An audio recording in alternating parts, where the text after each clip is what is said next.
Okay, so we're all set and ready to go today. Thank you very much for attending our webinar. Today's webinar is about type 1 diabetes and what does it take to be in control. So a little bit about 1 Million Solutions in Health. My name is Dawn Van Dam, and I'm the president and CEO of 1 Million Solutions in Health. And I really want to welcome everybody to today's session. Our goal at 1 Million Solutions in Health is to help improve healthcare one solution at a time, and to accelerate the adoption of new science and information across the board, whether it be in life sciences, in healthcare, or in patient and consumer solutions. So a little bit more about us. Our goal is to connect people working on initiatives around the globe, to share information, and also to help people innovate. So if you're working in any of these areas, or if you have ideas in any of these areas, we would love you to connect with us to tell us more about your science and how we might be able to share it with the rest of the world. And also, we're looking at across the board, whether you're in academia, government, if you're an entrepreneur, if you're in a business, let us know, and maybe there's a way we can share your ideas through events, discussion forums, articles, et cetera, et cetera. Okay, so a little bit about our talk today and the background of our speakers. And so just give me one sec.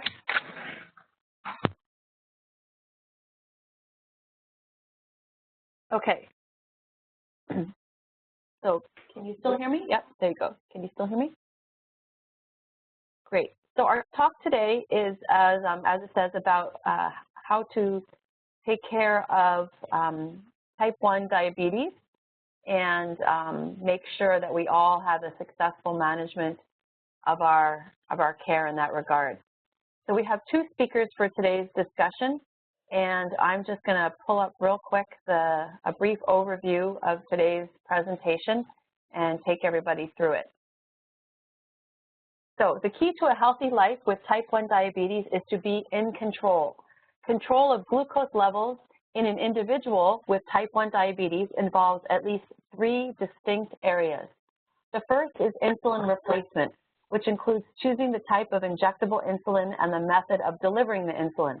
The second is blood glucose monitoring, which covers the method of measuring insulin levels and the intensity of those measurements. And the third is pattern management. Pattern management is the most critical part and has often been the domain of the healthcare team. So the goal of this webinar today is to empower the individual, the person with diabetes, and to show them why it is important to understand how to optimize and control blood glucose. This webinar will outline the issues and discuss current techniques that are essential for a patient with type 1 diabetes to succeed.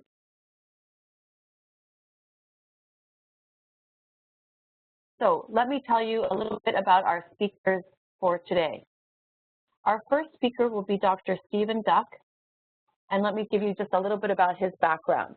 He is the head of pediatric endocrinology at North Shore University Health System, which is a teaching affiliate of the University of Chicago Pritzker School of Medicine. His expertise is in pediatric endocrinology with a primary focus on diabetes. Dr. Duck graduated cum laude from Wesleyan University, where he studied biology before attending Cornell University's Medical School in New York City. He completed a residency in pediatrics at St. Louis Children's Hospital and did his fellowship in pediatric endocrinology at Washington University Medical School before becoming the director of pediatric endocrinology at the Medical College of Wisconsin, where he worked for 17 years. Since then, Dr. Duck has been at North Shore University Health System and has also been affiliated with the University of Chicago Pritzker Medical School as a senior clinical consultant. Our next speaker is Dr. Jereen Schmidt. Actually, she's a registered nurse, and she has spent the last 36 years with a professional and personal focus on the management of diabetes. Her daughter was diagnosed at age 10 with type 1 diabetes, and she has type 2 diabetes herself. Her professional nursing career in diabetes spans clinical pediatrics to clinical research and pancreas transplant program management at the University of Minnesota. She expanded her career into the business field of hospital information systems, where she was a principal systems analyst and director of knowledge engineering. The latter was for a startup company designing a national computer system to connect clinical research scientists and community practicing physicians. She founded her first company in 1990 to advance the use of telephone-based voice interactive speech technology in capturing patient information and speed up communication with the physician healthcare team. She co-founded Choices and Patterns in 2012 to create and market My Diabetes Success app for the iPhone, iPad, and iPod Touch. Choices and Patterns has a core team of healthcare professionals with greater than 35 years of clinical and research experience in diabetes, from pediatrics to program management in pancreas transplant. So, with no further ado, I am going to turn over the slide deck to Dr. Steve Duck. Yep, I'm not going to go there so that we're not ready for the Q&A. But just to remind everyone, there is a Q&A at the end, and we would like you to send your questions in through the chat box. So in the middle of your screen on the right should be a chat box where you can enter your questions to either myself, Dawn Van Dam, or to the host listed as 1 Million Solutions in Health, and we will have our panelists answer the questions at the end. Separately, we'll also be putting up a questionnaire at the end, just a very brief questionnaire to get your feedback on this presentation and your ideas for future presentations. So with no further ado, I'm going to pass the baton or pass the ball to Dr. Steve Duck and let him take away the presentation for today. Over to you, Steve. Dawn, thank you very much. Can you hear me? I hope. Yes, perfect. I was looking at these slides shortly ago and started to laugh because the topic, what does it take to be in control, is such a rapidly evolving event, and technology, certainly, and biochemical research definitely is moving our understanding in many different directions fairly quickly. But as you had indicated at the beginning, I am a pediatrician. My orientation is pediatrics, so if in my examples I refer to parents or kids, it certainly is fully appropriate to young adults and adults with type 1 diabetes. And in terms of trying to focus this presentation, it seems that as we stand today, we are still locked in the 3 dimensions or components that anyone with type 1 diabetes deals with many times a day. And those are, as you indicated, insulin replacement, blood glucose or glucose monitoring, and then pattern management. And I want to spend a little time for those of you who have been doing this for a long time. I apologize, it may be a bit basic, but nevertheless, I think it's critical because the ground is changing in each of these components, and consequently the understanding of the user will be changing. As you know, type 1 diabetes is primarily a disorder of insulin failure. The cells in the pancreas called the beta cells are destroyed on an autoimmune basis, and that currently all available insulin products of any sort are generally fashioned from and act in a way same or at worst similar to how my own internal insulin used to act when I could produce sufficient amounts. There are now 3, and I'm fairly convinced shortly 4, overall classes of insulin replacement. They are generally thought of as a function of how long it lasts. Is it a very fast-acting, often called bolus, quick in, quick out? Generally, there are 3 products that are on the market, one produced by the Eli Lilly company called Humalog, one produced by the Novo Nordisk company called Novolog, and one produced by the Sanofi Aventis company called Apidra. And they are present often within 15 minutes, peak within 30 minutes or so, and are generally out of your system by 4 hours. Then there's the intermediate. It's one of the legacy insulins from when I started doing this back in the 80s. That was neutral protamine hagedorn, or NPH insulin. It had an action up to 12 hours. Back in 2003, a new generation of long-acting insulins became available, again, one by the Novo Nordisk company called Levemir, the other by the Sanofi Aventis company called Lantus. And these were revolutionary because they extended the life up to 24 hours and greatly reduced the wave effect, the rise from baseline to peak effect and back to baseline. They dampened that, which was very much the contour of control that diabetes care providers wanted for their patients overnight, especially. They are not now on the market, but they are in at least phase 3 testing, 2 products that are extremely long-acting, extending in a single injection anywhere from 36 to 72 hours. The Novo Nordisk and the Eli Lilly company are investigating these, and hopefully they will be released soon. On the next slide is simply a cartoon that shows on the x-axis the time of action that is generally thought to be represented by each of the insulins shown.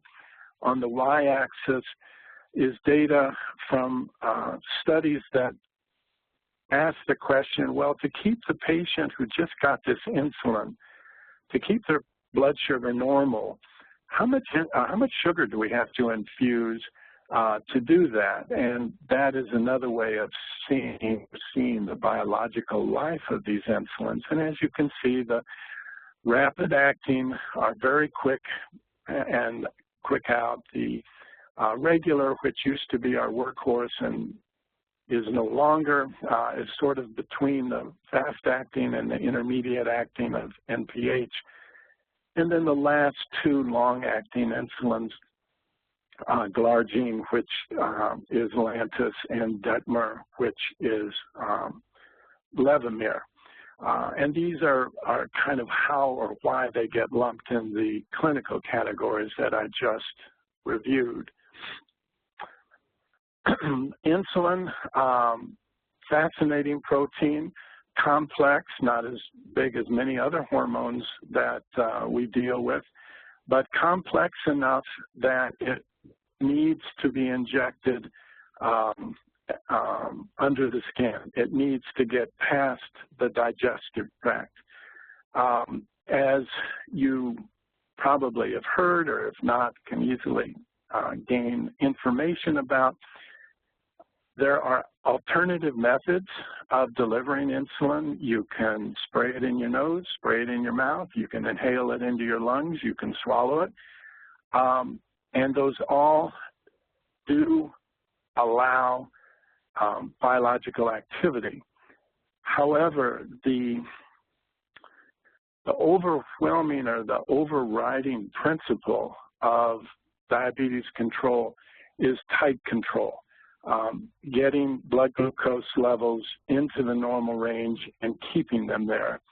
And in my experience, and I've had some clinical trial with the first inhaled insulin, it really did not allow for tight control. It allowed for sort of okay control, but generally speaking, the diabetes patients and the clinical team supporting them want to do better than okay. they want to get very tight control.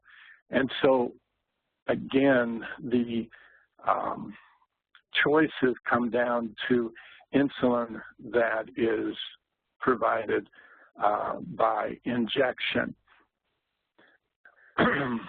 How can insulin be delivered?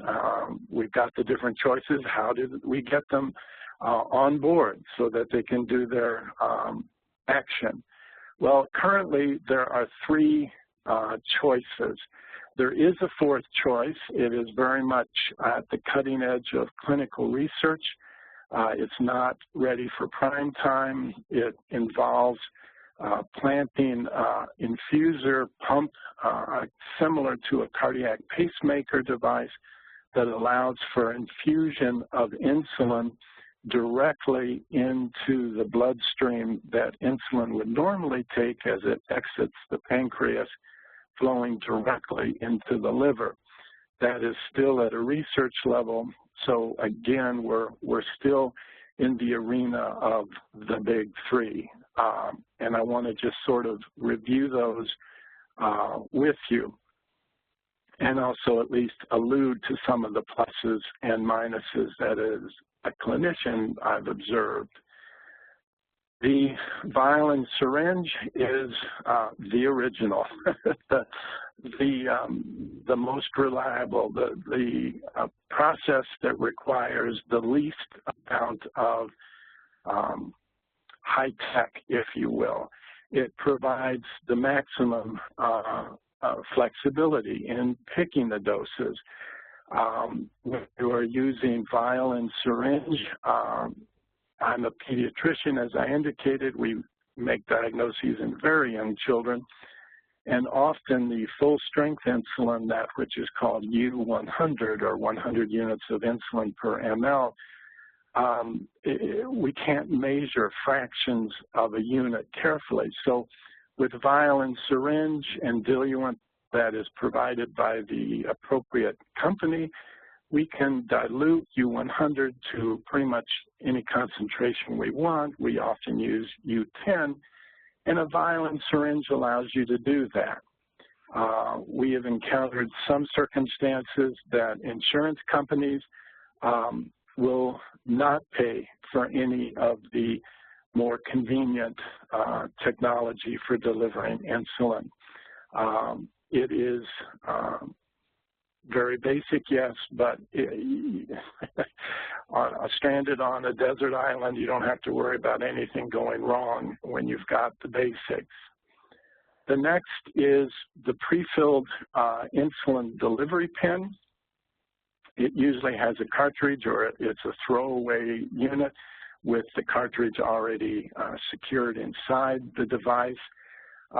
We take care of a lot of adolescents, and we hear time and time again that they think they're pretty cool, and that's critical in dealing with adolescents because that's a very tough age to maintain good control. It's convenient because you don't have to pull insulin up to deliver it. You just sort of dial and dose. There are some limitations. The companies have been fairly attentive to the consumer so that the maximum they allow is usually workable for most individuals, but not all individuals. And the smallest portion of a unit, which is usually a whole unit for most companies. Occasionally, companies will have a device that delivers in half units, but not universally. So there's some problems there. And clearly, our kids don't have too much trouble, but in an adult population, there are issues of dexterity and visual concerns that may make attaching the pin, dialing up the dose correctly, pushing the button or sliding the slide to deliver the insulin, that can make this sort of device more difficult.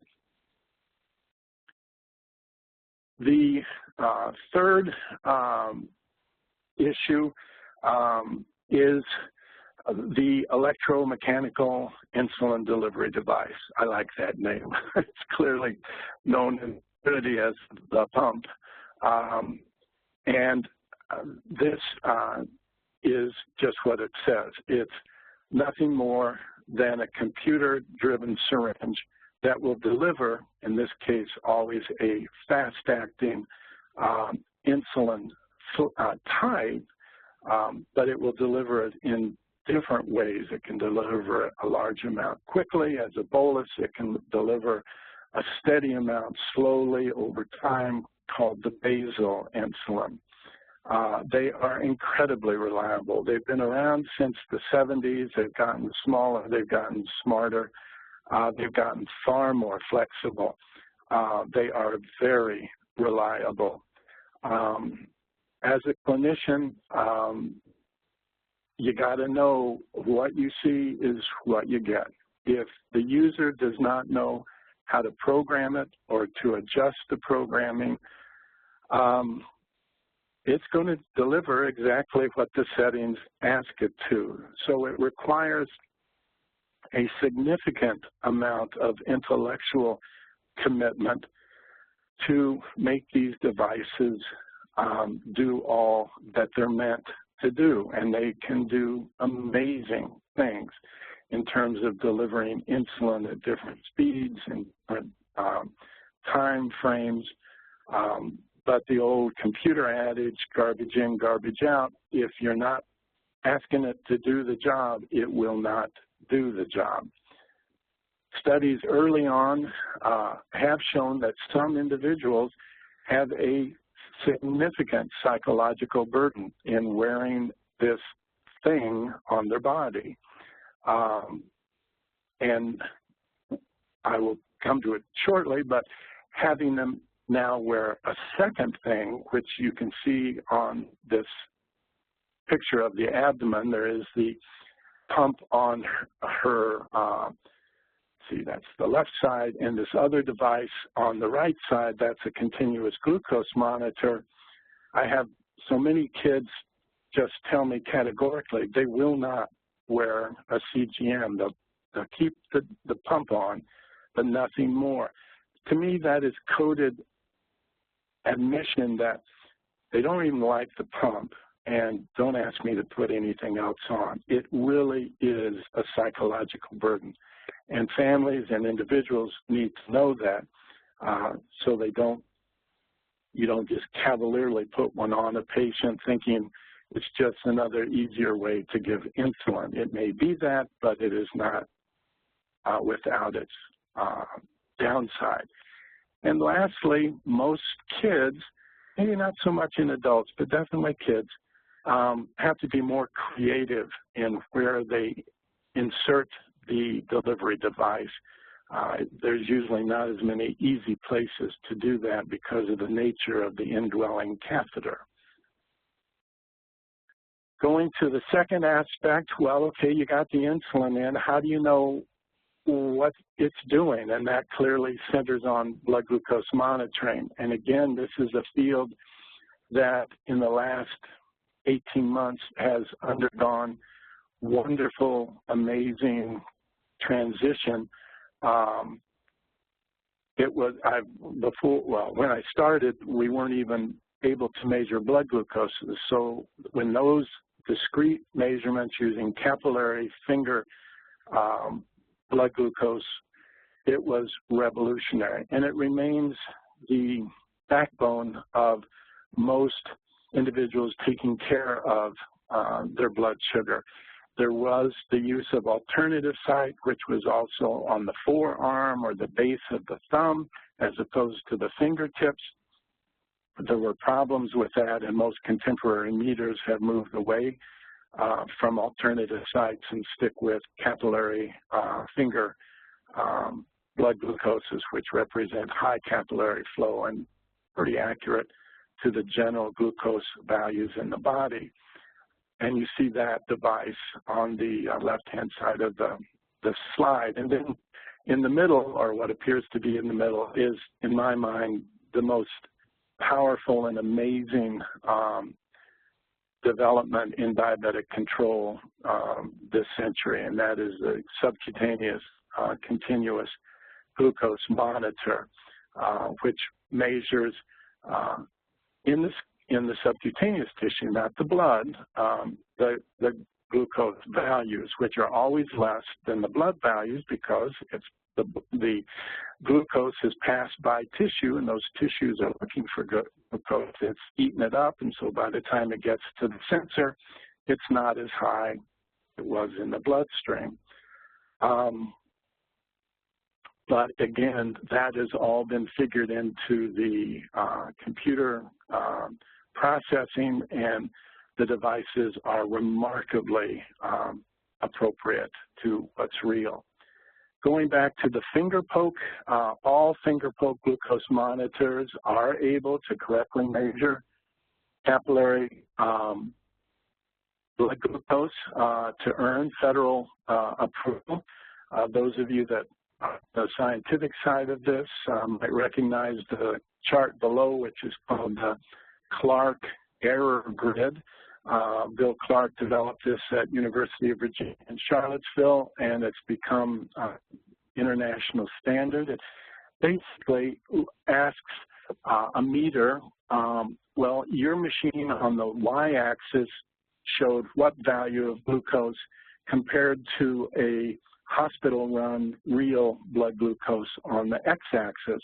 And what ideally one would expect is all the values would fall in the A zone. Generally speaking, a few B's are allowed, but C, D, and E are not good. And all the meters perform well on this grid analysis.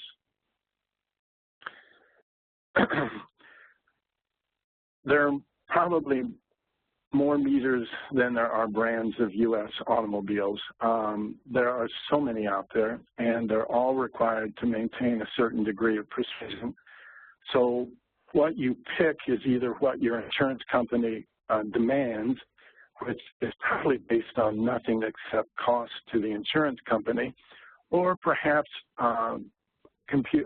monitors that reflect particular needs, such as dexterity or the reporting of the blood glucose. So if you're visually impaired, those often will drive certain concerns. Kids love small, so they make them small as well as making them big. And every year they get better and better, and they are more and more reliable. This is something that I wish all of our patients would recognize. It's somewhat rhetoric, but it is critical. How do I know when I've checked my blood glucose?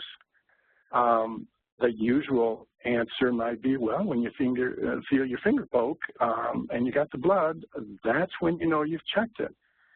And that isn't when you've checked your blood sugar. And I know this is a semantic game, but from a diabetic care provider, it is essentially important. You haven't checked your blood sugar until you've recorded the value and have interpreted the value. That is essential. That's when going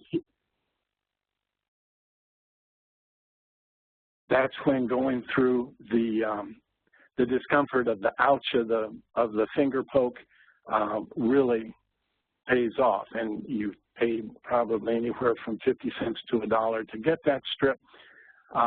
You want your whole money's worth, and it's not just putting blood on it, it's interpreting the number.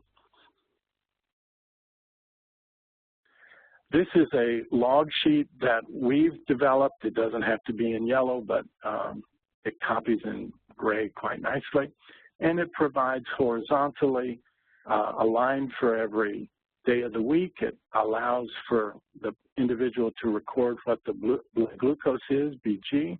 It allows them to record what the carbohydrate intake is, and it allows them to report the amount of fast-acting and long-acting insulin. This is the kind of recording that is, in my opinion, essential.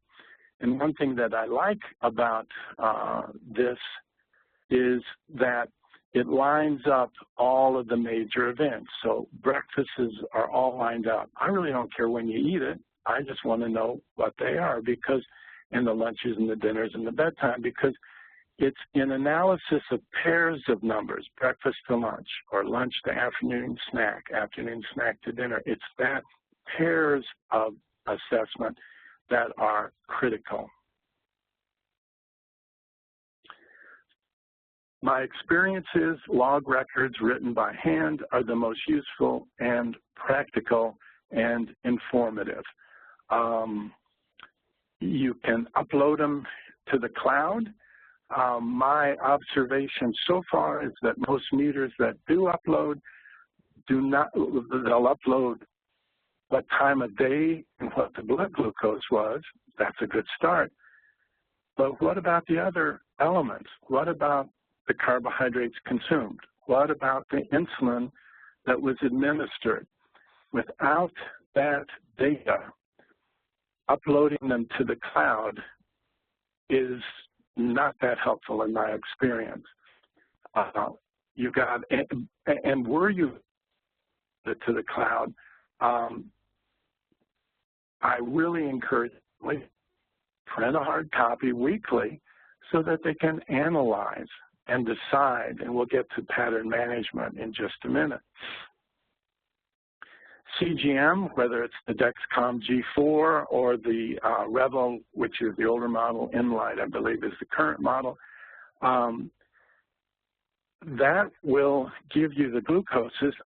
It may even tell you you did something, like you exercised or you ate or you took insulin, but it doesn't tell you how much. So again, if you're using these amazing devices for glucose monitoring, you need additional information to make things powerful. So I want to come to my last point, and it is where everything up to this point finally makes sense. It's truly where the rubber meets the road. It's truly where you know you've done your blood sugar and you've got your buck profit out of every discomforting finger poke that you've done. It's the start of control of my diabetes. The thing about pattern management, if you have diabetes, you know, if you take care of individuals with diabetes, you've seen it time and time again, everything is shifting, everything is changing. I always remind our kids, you know, you're not a robot, you don't do the same thing the same way every day, especially kids and adolescents, really changing a lot. The choices that I make to control my diabetes will move me towards the goal of glucose control, but it will not predictably deliver me there all of the time.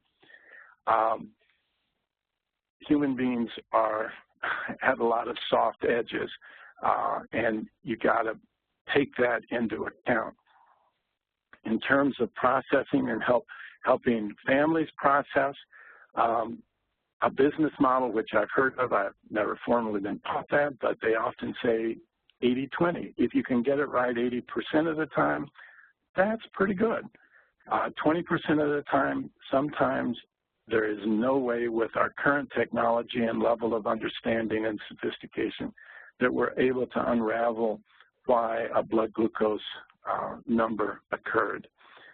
And another thing that I often remind families and kids that I'm taking care of is, if there's a problem, there's not just one way to fix it. There are many ways to fix it, especially in the arena of high blood glucose values. I live in Chicago. I'll often say, you know, there are a lot of ways to get to St. Louis, and you can even get there going east. It'll be a long haul, but you can get there. So it's not about finding the one way. It's about pattern management, looking, thinking, processing to come up with the goal. And again, you've got to understand this in the concept of patterns. To me, critically, the one concern, the one driver of pattern management is what I often describe to my families as the algebra of diabetes. What I wrote here is solving the 3 riddles. Determining how much fast-acting insulin you need to get to the goal, to get to the desired endpoint, requires an ongoing assessment of at least these 3 riddles. First, 1 unit of rapid-acting or bolus insulin will allow me to eat how many grams of carbohydrate. I call it the X factor. It's the insulin to carbohydrate. Most pediatric programs now drill this in. It is so essential. The second riddle is 1 unit of rapid-acting insulin will lower my current blood glucose by how many milligrams per deciliter, the units that the blood glucose is reported in. That's the Y factor.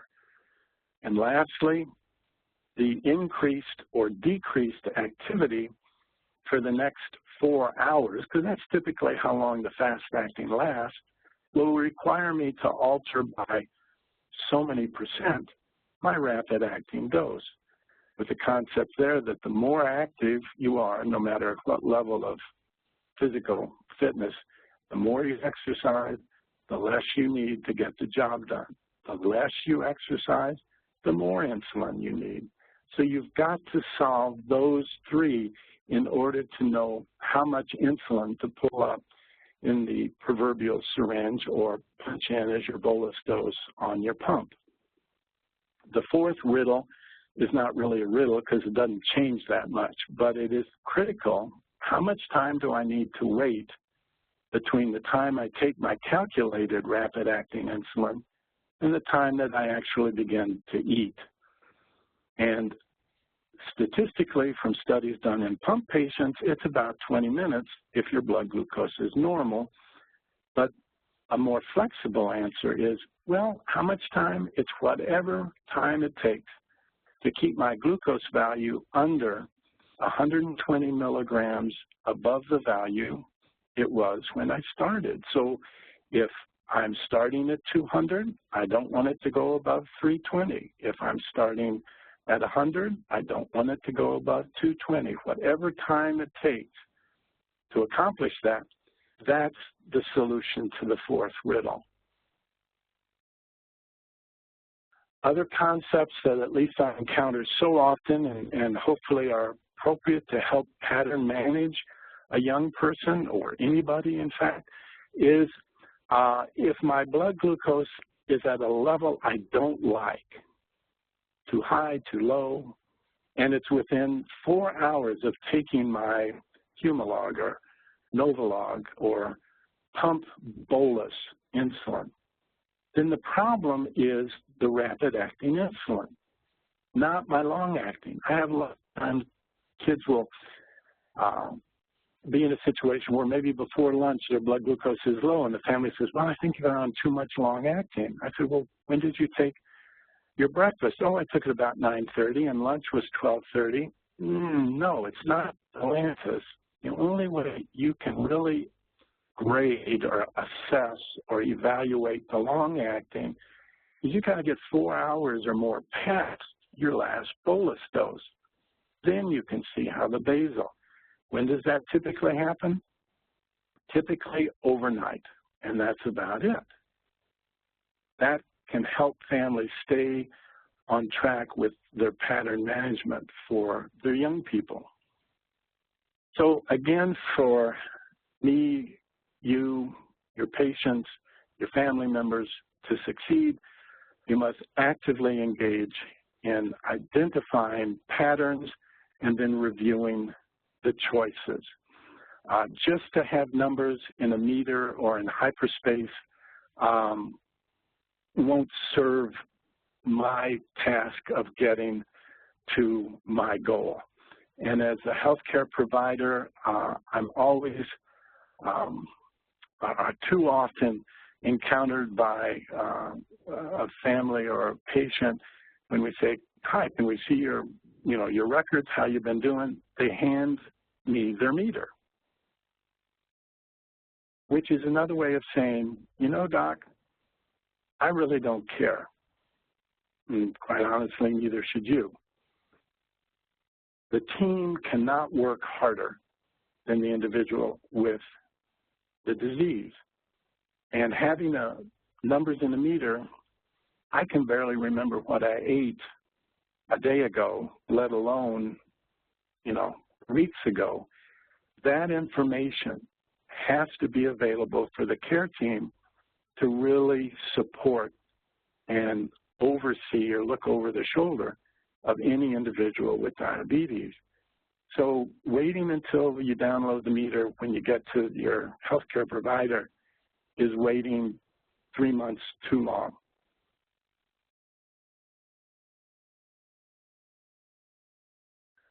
Lastly, I will, what is it, in medicine these days, they always admonish for full disclosure. I am on the board of My Diabetes Success, so I admit that. And so this could as my prejudice, but having reviewed the options, I really have to say I'm very impressed with the app My Diabetes Success, which is available for the iPhone. It understands the need to see the consequences of patterns and choices before you can really make an intelligent decision. And it is evolving to include continuous glucose monitoring information, which will be, again, a wonderful evolution as more and more people are able to gain this degree of insight into their own blood glucose control. So it is a good starting place because it does provide for pattern management, and none of the other glucose recording devices that I'm aware of seems to provide that. So what does it take to be in control? It takes insulin replacement, it takes glucose monitoring, and it takes pattern management.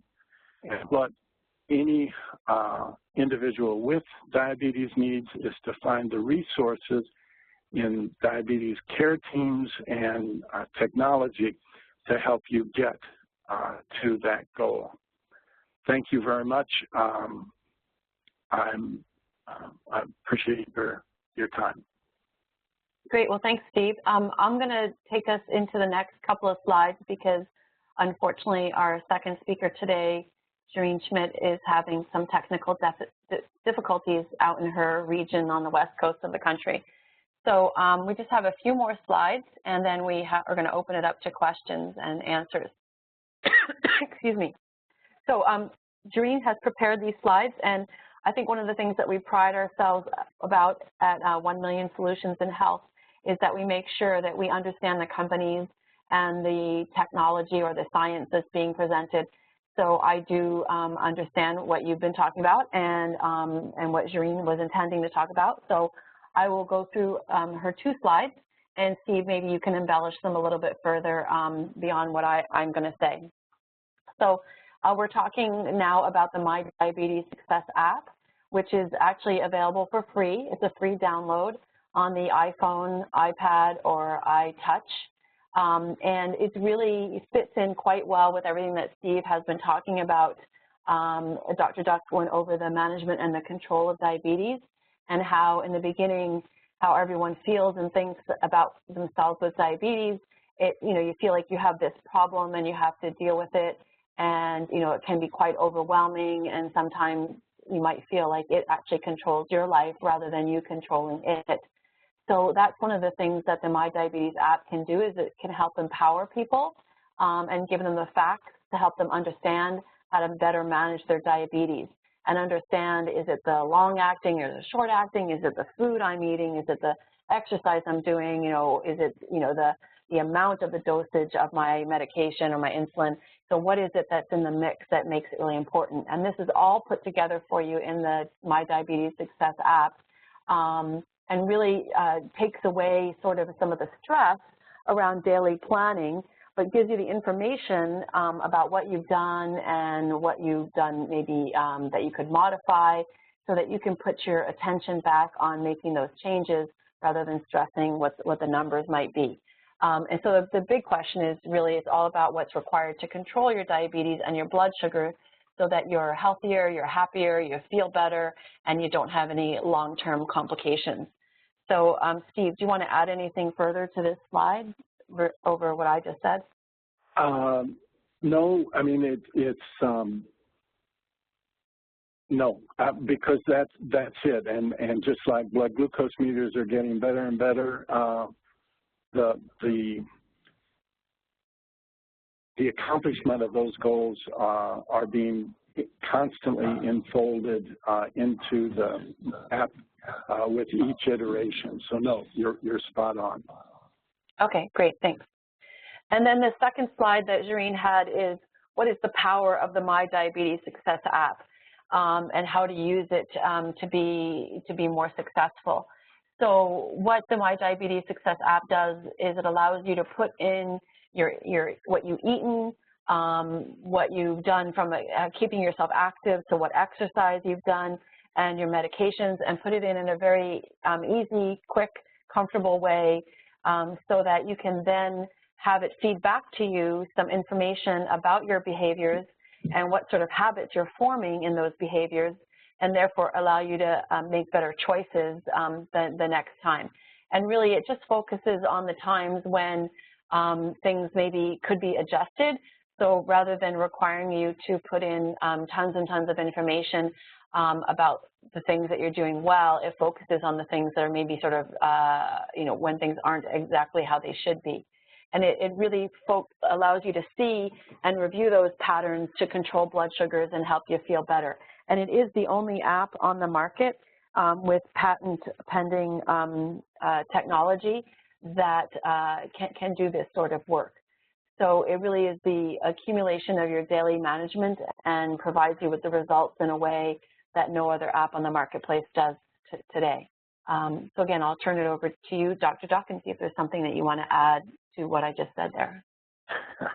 Dawn, thank you. No, it is, and it does and will do with ever improving finesse as we move forward. But yes, it seems to be the only thing out there that supports pattern management, which if you don't have it, you're not to where you need to be. And I've seen this so often with the pediatric patients that I support and their families. They've got to get beyond, well, this is how much insulin, and this is how I measure, these are my blood sugars.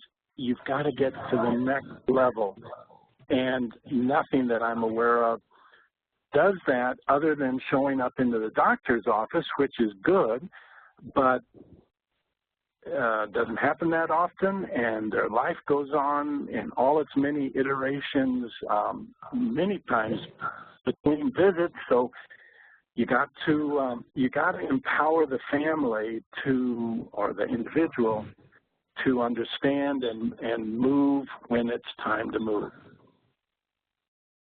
Great, thanks very much.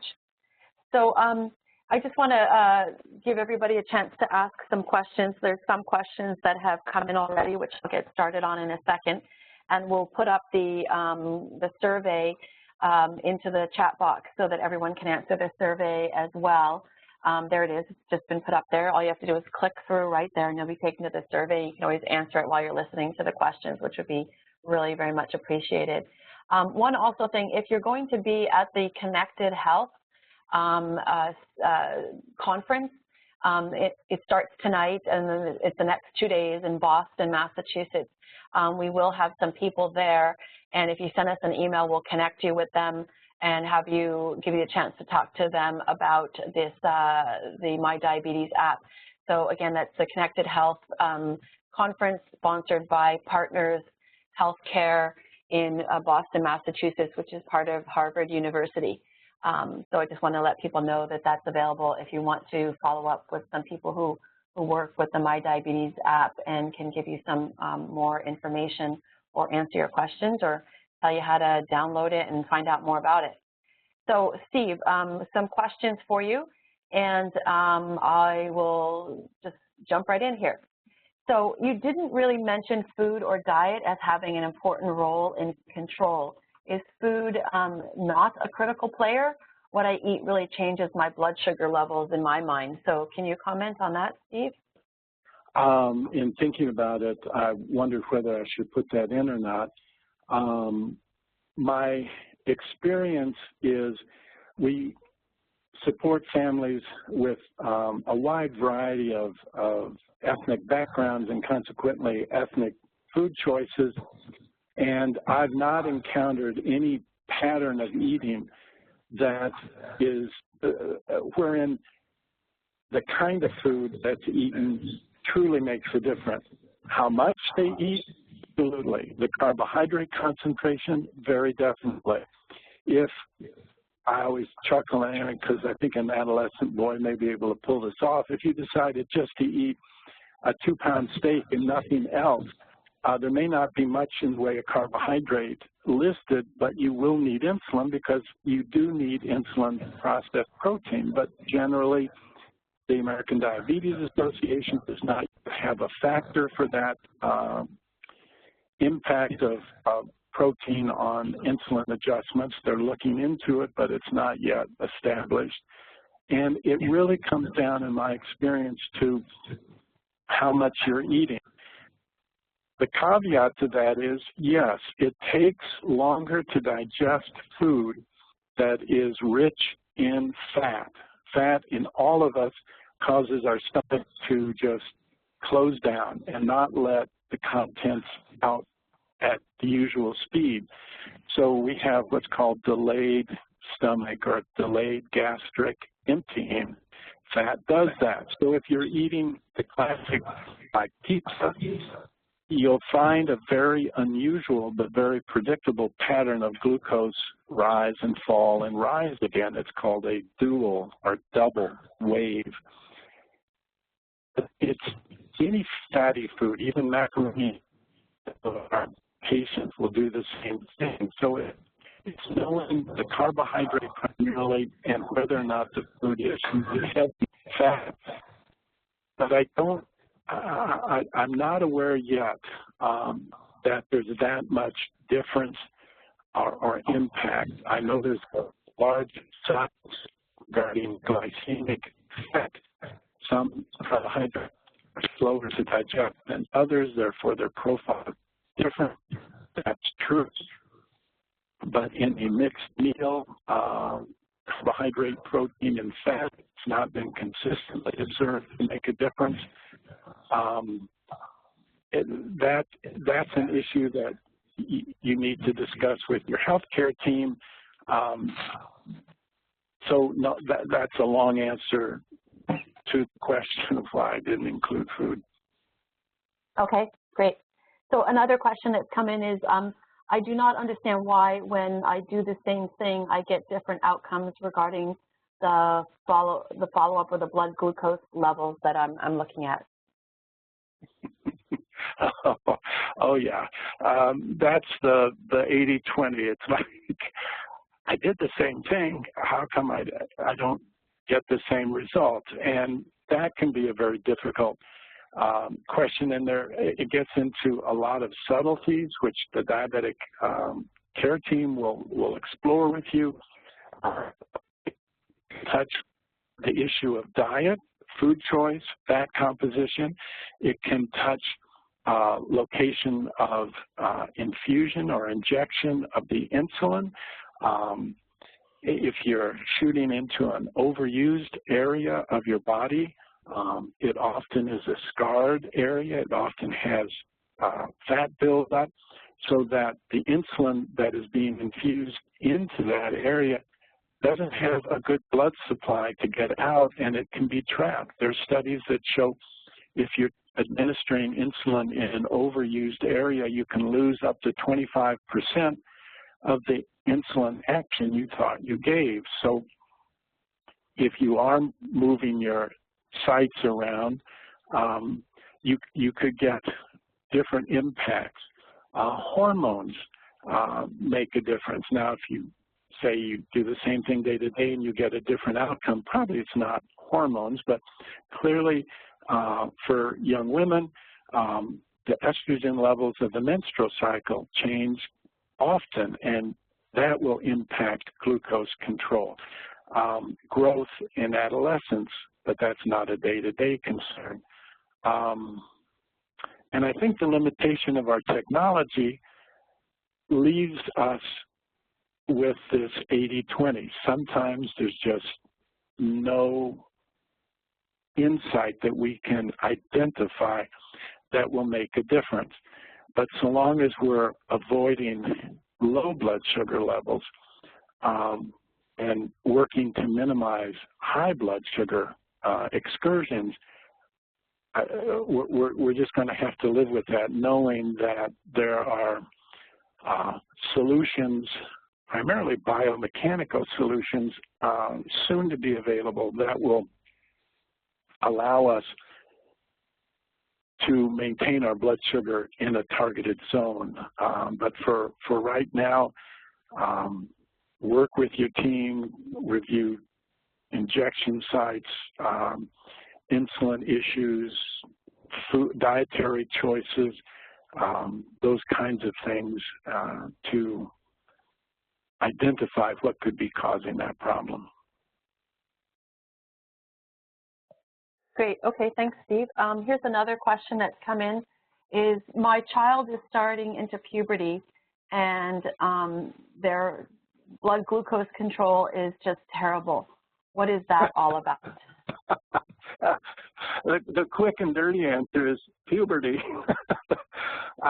Kids breaking away from home, breaking away from their parents who want their child in good control.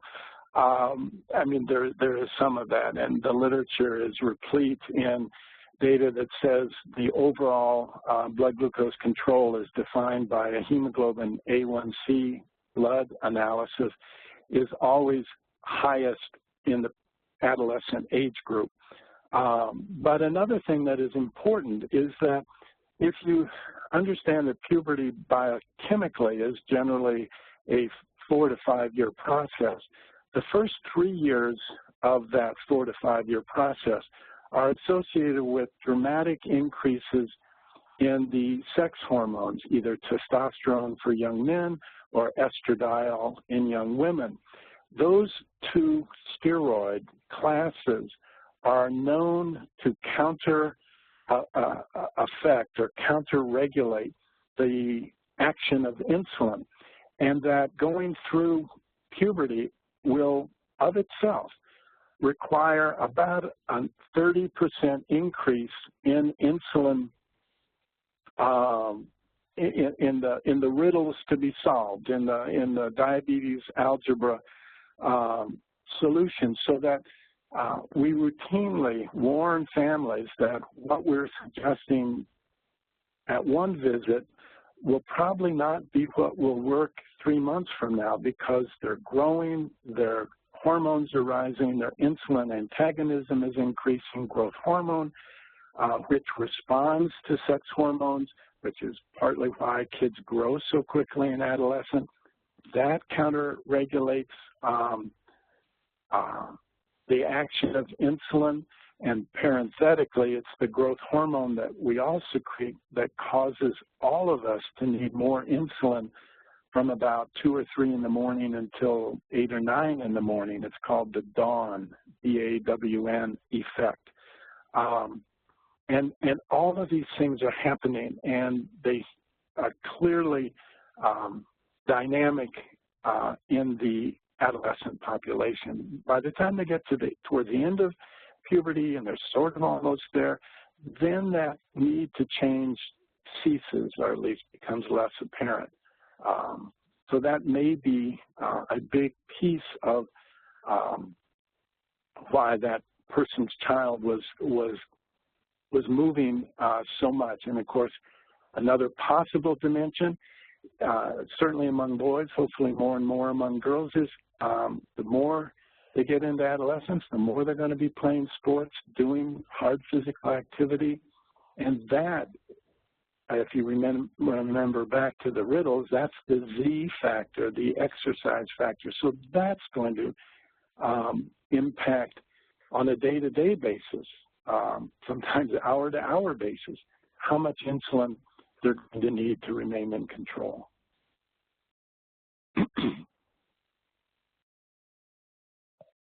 Great. Okay, thanks, Steve. Well, there's just 2 more questions, so just reminding everyone to continue to fill out the survey. That would be great. So this next question is, this one is really related to the app, Steve. And so thinking about the My Diabetes Success app, what can people with diabetes do to prevent or delay the onset of diabetes type 2?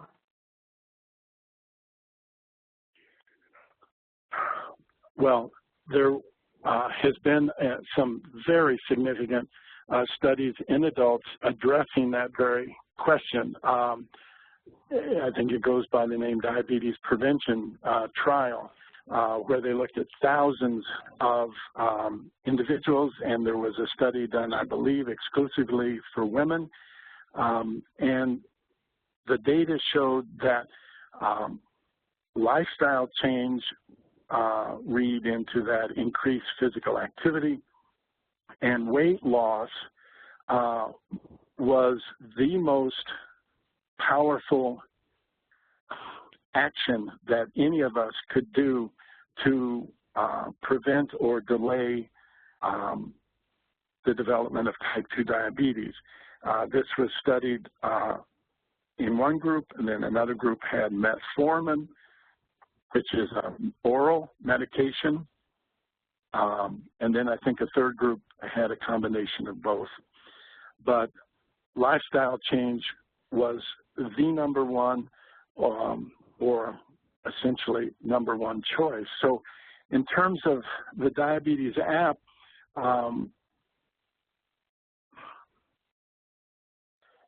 if you say prevent it, so that suggests to me that maybe individuals not really measuring blood glucose, which is sort of the portal of entry into the app, but using it to track physical activity, using it to track weight,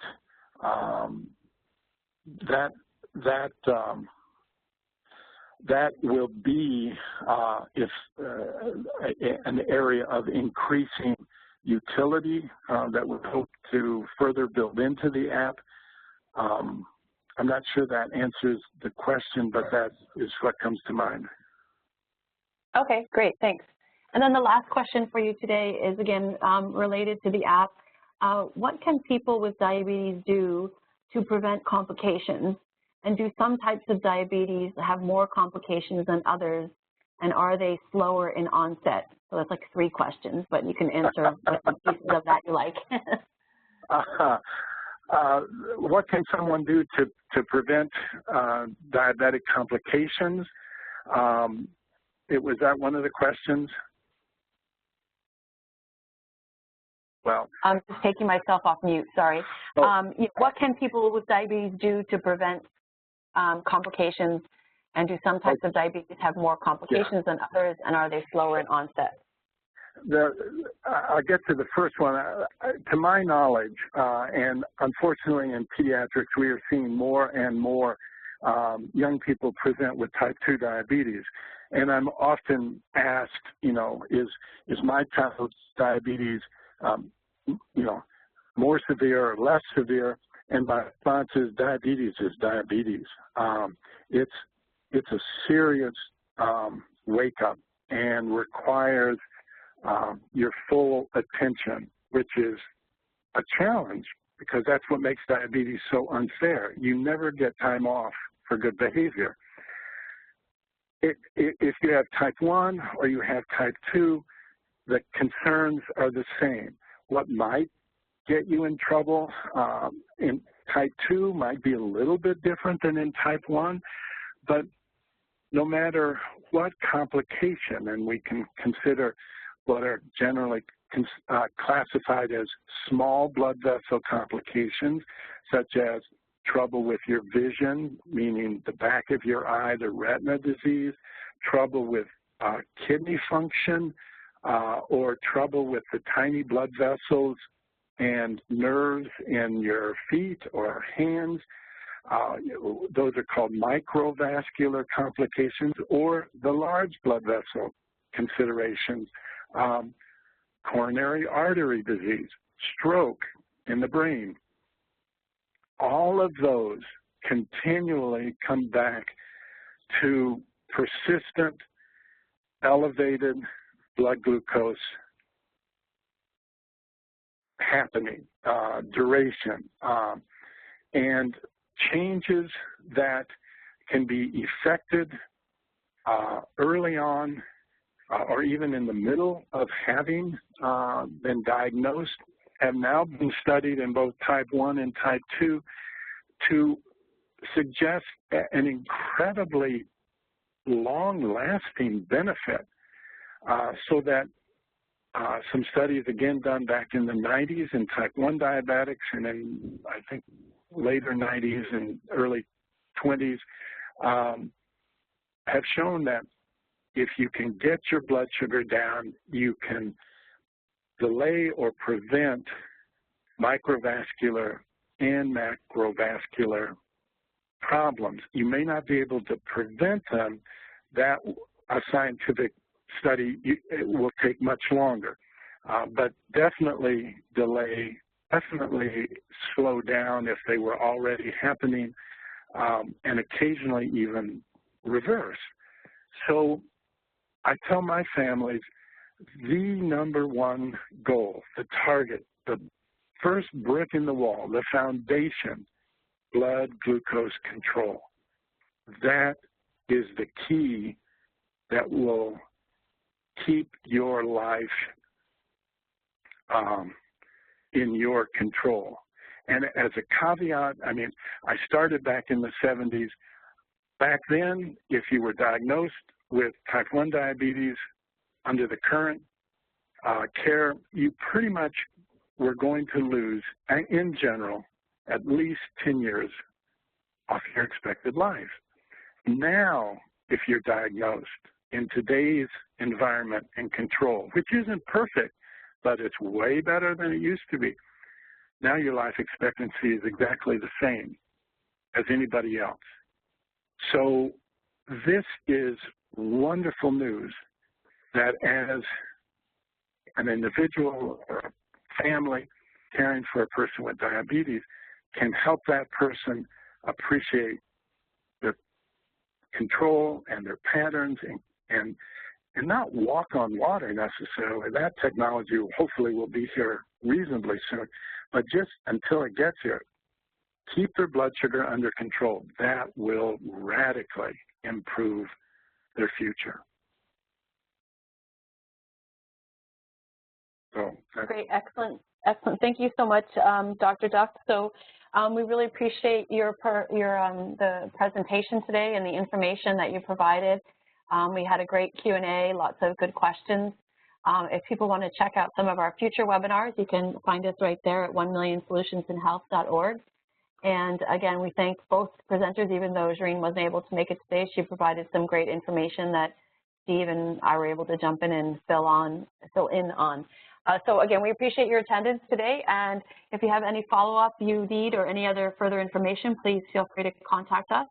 And we would love it if you filled out that survey that's in the chat box. So Steve, over to you for any last-minute comments. No, I think I've rolled out all my soapboxes, so I think I'm good. Great, good. Well, thanks again, Steve, and we look forward to having you on in future webinars. Have a great day, everyone. Take care. Thanks. Bye now.